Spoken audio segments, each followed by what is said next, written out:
محمد مسلم صاحب صدر جمعیت علماء دہلی کو پیش کرتا ہوں، تشریف لائے اور ایکسا سول کوڈ سے متعلق تجویز پیش فرمائے۔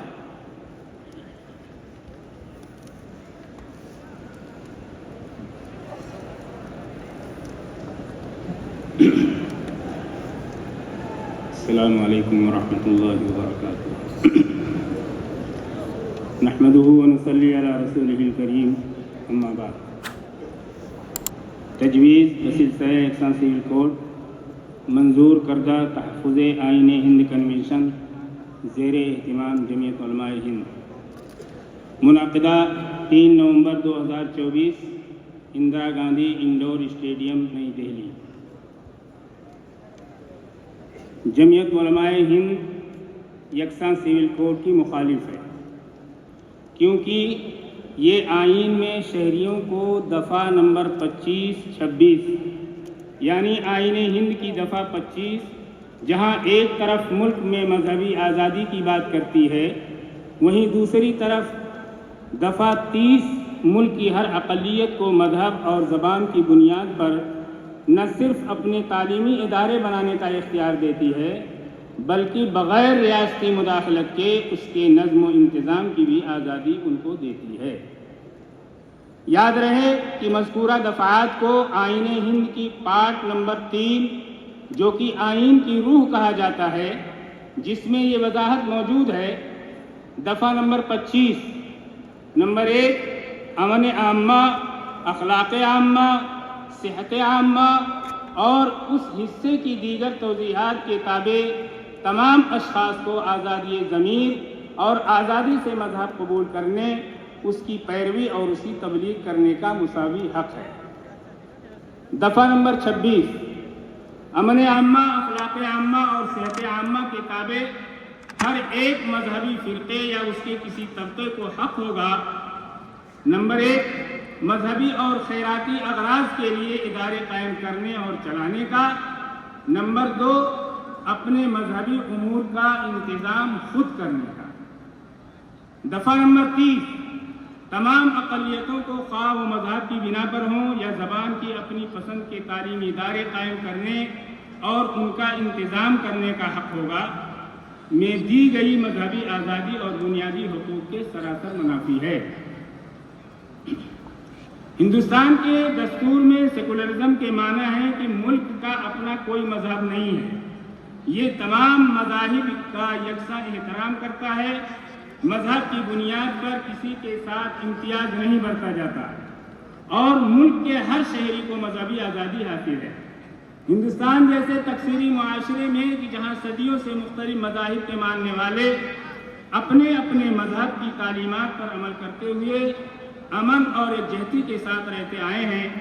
وہاں یکساں سول کوڈ نافذ کرنے کی بات انتہائی حیرت انگیز ہے۔ بلکہ ایسا محسوس ہوتا ہے کہ ایک خاص فرقے کو ذہن میں رکھ کر اکثریت کو گمراہ کرنے کے لیے آئین کی دفعہ 44 کی آڑ لی جا رہی ہے اور کہا جاتا ہے کہ یہ بات تو آئین میں کہی گئی ہے، حالانکہ خود RSS کے دوسرے سنچالک گرو گولوالکر نے کہا کہ یونیفارم سول کوڈ بھارت کے لیے غیر فطری اور اس کے تنوعات کے منافی ہے۔ حقیقت یہ ہے کہ یکساں سول کوڈ کی بات رہنما ہدایات کے ضمن میں کہی گئی ہے، یعنی مشورہ دیا گیا ہے، وہیں شہریوں کے بنیادی حقوق کی ضمانت آئین میں دی گئی ہے۔ آئین کے باب نمبر 3 کے تحت درج بنیادی دفعات میں کسی بھی ادارے کو خواہ وہ پارلیمنٹ ہو یا سپریم کورٹ تبدیلی کا اختیار نہیں ہے۔ آئین تو آزادی کے بعد تیار ہوا، جبکہ تاریخ بتاتی ہے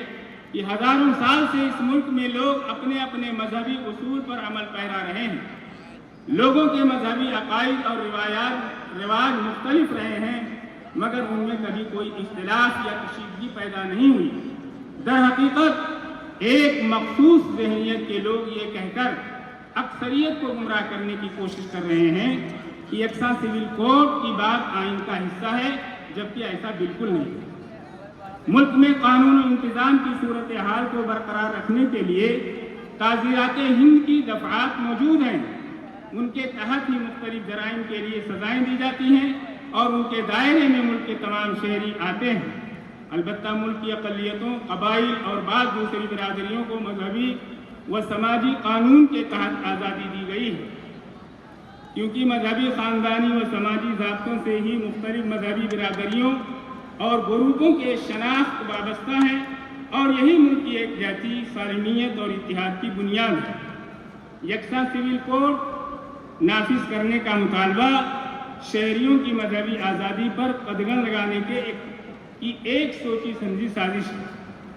جمعیت علماء ہند روز اول سے اس سازش کی مخالفت کرتی آئی ہے۔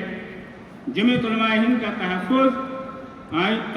آئین ہند کنونشن محسوس کرتا ہے کہ یکساں سول کوڈ پر اصرار شہریوں کی مذہبی آزادی